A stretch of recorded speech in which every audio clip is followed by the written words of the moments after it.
Okay, I'm here with Stuart Austin, the newest signing for Oktagon, a promotion really making waves here in Europe. Stuart, how you doing, man?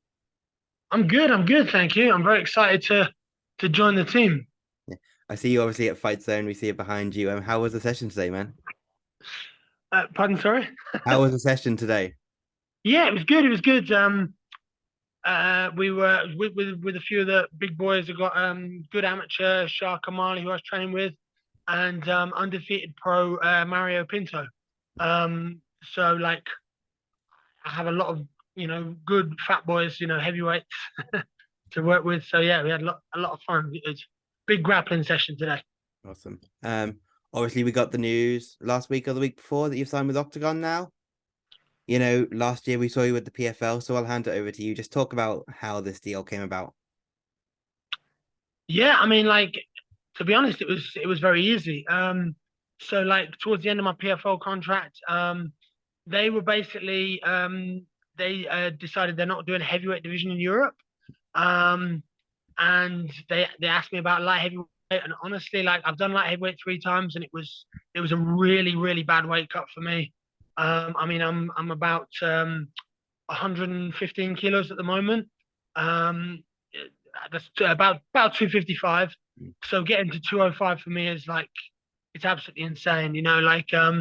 So I reached out to Octagon, reached out to Andre, the main man, and straight away, I mean, I basically sent a message. I said, "Oh, would you be interested in having me?" And they seemed very excited and very interested.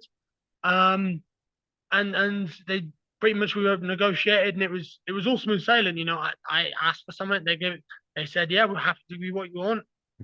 So it's been easy, really. Like, I got what I wanted, they got me. So hopefully it should be a very exciting year to come up. Yeah, you mentioned obviously you were the one to reach out to Octagon. Did you, if you're okay with saying, did you approach other promotions, or why do you feel Octagon was the right one for you? I mean, like obviously you don't want to just speak to one person. It's sensible to speak to different people, but like when I had conversations, we're very much on the same page. They wanted a multiple fight deal. Um, you know, th- like they have a vision of potentially sending me towards a title fight. Obviously I've got to win some fights first. Um, and like it's kind of like to me they've got a vision for the future, and it's not just they're expanding to the UK, but like they're trying to become bigger. They're trying to become something strong in the European market. Um, and at the end of the day, the money was good, so like they pay fairly. So as far as I'm concerned, we're all sweet. Yeah. Obviously you mentioned the UK expansion, but you talked about in your announcement video looking at spring for the first fight. Do you know any more than that at this point when that might be? I do, yes. I'm not sure if I'm allowed to say yet. Okay. It's not been announced, but yeah, it's definitely going to be in the spring. We haven't finalized an opponent yet, Mm. but I've got a date and we're trying to work out the opponent. I was actually told that I was going to be given it today, so unfortunately I've not received it yet. But sorry, probably like just keep the eyes peeled on the socials, and we'll like get it sorted pretty soon. Like I mean, you can look at my record. I'm not going to be picky with who I fight. I'm here, like to beat one, two guys and then fight for the belt. I want to fight the best guys here. I want to be the number one guy in the division. I've never shied away from a challenge. I take the hard fights. Yeah. Obviously you don't know an opponent now. Do you have any in mind? Do you think like, oh, it might be this guy, it might be this guy? Who's in your mind at the minute? Uh, not not as of such yet. To be honest, I don't know the division too well. I know the guys who I'm like potentially. There's a couple of guys I'm thinking, oh, that guy could be someone I could fight for the title down the line. Um, but for the first fight, I realized there's people who I'm like, they're not going to give me for the first fight. It's too big of a fight. So there's a good German lad, Hatif, I think Moel, who's an excellent fighter. He's really good, but they're not going to put us together straight away. I could see me fighting him down the future, and as I say, he's a really good fight. So I could see them wanting us to fight for the title, potentially down the line. But I think it's one of those ones they want to make a big, like when I fight the top guys, that they're not going to put me with like big fighters, when it's going to be my first fight, they want to build me first, introduce me to the fans, and the brand.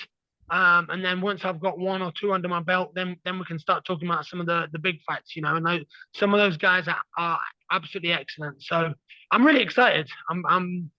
They're looking to expand their heavyweight division at the moment. I think it's one of the only divisions they don't have a champion in. And I think there's a place for someone, like who's hungry to fight and wants tough challenges. Yeah.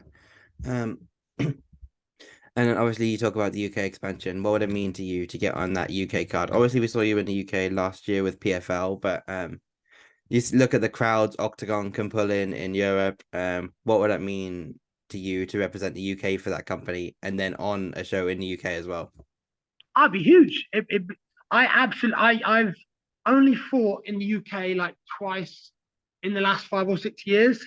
Um, and the last time it's like that's the first one, second time I've ever fought in London, and I had such a good crowd. I had a few hundred people there, uh, and I was genuinely surprised. Like before, when I was younger, I never kind of used to be attached to the home crowd, and I guess because when you first start and you're always in front, of at least a few of your friends, even if you're on the road.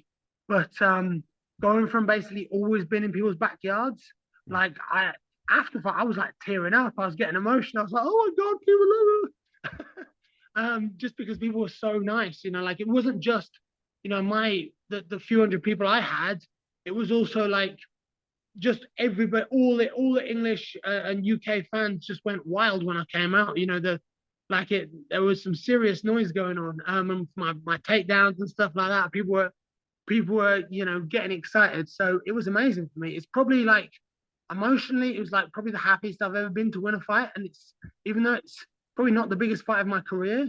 Uh, it was weird just that homecoming and having so much support behind me. It was really nice. Yeah. You mentioned obviously that you've fought really all over the place, haven't you? I'm just looking through your record. There's South Africa, Germany, Canada for Bellator, Norwich Russia, as well. I'm from Norwich, England. so I'm gonna pull up the Norwich one. Yeah. Yeah. Do you enjoy that? Because do you enjoy like not just the fights around, but like Oh using yeah. fighting as an opportunity to like travel the world, Yeah, I'm a road warrior, man. I'm in it to I want to roll up someone's backyard and have a tear up. Like it's not that I'm desperate. I'm not necessarily using it to travel, but I'm excited to go new places and make Yeah. new fans. Like it's crazy how many like I fought 3 times in South Africa, and I still have a really really strong support base out there. My striking coach is actually someone who I met very briefly out in South Africa, and then several years later he moved to the UK, and it was someone I was looking for a new striking coach at the time. I connected with him, and we've been super tight ever since. It's interesting. Like you can visit somewhere once or a few times, and then make a connection that lasts for a long, long time. So it's like it's fun to go places. I'm always looking to like compete in front of new markets, get new people seeing me, and you kind of build connections that you don't. Like in the UK, you build connections with the UK scene, but like I've got friends all over the world now, and people like from anywhere. Like I was just cornering out in Florida, one of my students, and I ended up having like a 45-minute conversation with Vitor Belfort, which is like it's just surreal. Like like it's super cool. He's one of the top guys that when I was a teenager and 14, 15, just started watching the sport. He was at the top of the tree and he maintained it until just a couple of years ago. It's awesome to be able to have those opportunities. You mentioned obviously being in Florida, so we'll talk about that now. You were with Louie Sutherland. Got the win. Unfortunately, wasn't given the contract. Talk a little bit about him. What's he like? Oh, he's great. He's great. Lou's a top guy. He's obviously he can hit. Like anyone he hits, he's gonna know about it, and he's super aggressive. Yeah, he had a good performance. He was against a guy who actually was got second in the world team trials for USA Wrestling. So a serious wrestler. And I think he was a collegiate American football player as well. So like an excellent athlete, great wrestler. And he was very composed in the fight. Massive improvement since his last one. Um, and just took his time, got taken down, but this time didn't panic. Took his time, got back up. He got suplexed twice by this guy, and it didn't phase him. It didn't even bother him, just popping back up again. Um, so it's great to see someone like improving so much between fights, because in his last fight he did get out wrestled and he's gone away, he's made adjustments, and he's come back a better fighter.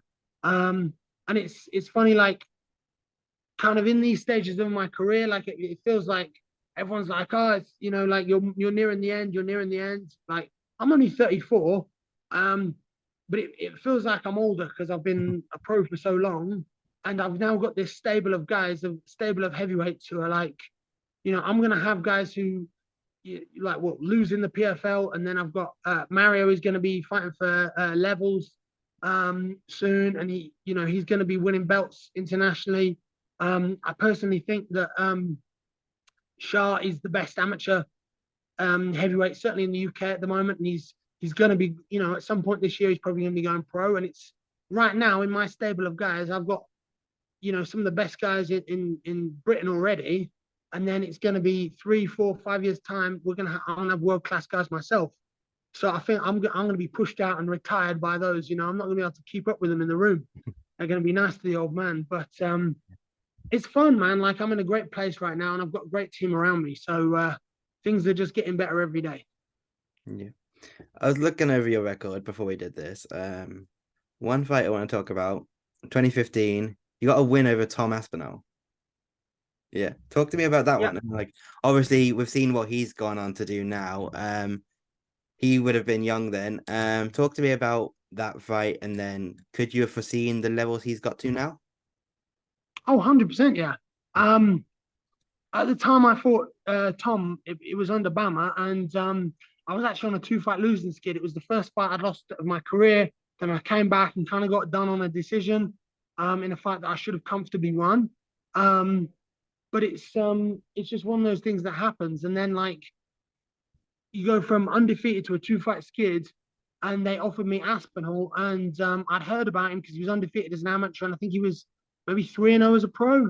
Um, but he was in a really good position, and I'm led to believe that a lot of people, nobody really wanted to fight him, and I was just like, at the end of the day, like again, I don't really turn down fights, and it was a huge challenge, and I thought, like maybe fight that guy before he gets too good, I'll fight him right now, um, and like worry about things, worry about where he gets to later, but even at the time, like he had good boxing, excellent jiu-jitsu, but it's sometimes the matchups. I think I was a little bit too much too soon for him.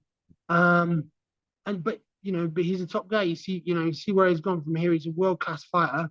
Um, and all the best to him. I don't think he'd begrudge me. I think he'd probably just say, yeah, too much too soon. And then he moved on, got better, improved, and like he's going to be a heavyweight title contender, possibly even champion.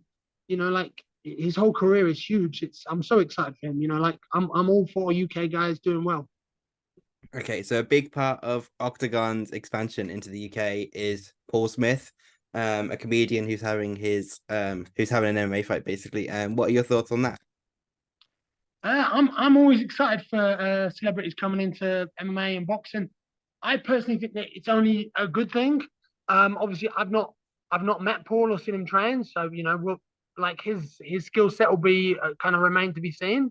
But like I personally thought, like when Aaron Chalmers fought, it only brought good attention to the sport. It brought good attention. It brought money into fighters' pockets, sponsorships, things like that, and better TV deals and stuff. So like, best of luck to the man. I'm always excited. Like it's if he's gonna bring eyes to the sport, and if it's a little bit crazy and a little bit wild, then so be it. I don't mind. It's part of the fun. Like I was always a fan of the Pride days, and like you saw wild and crazy things happening Yeah. then.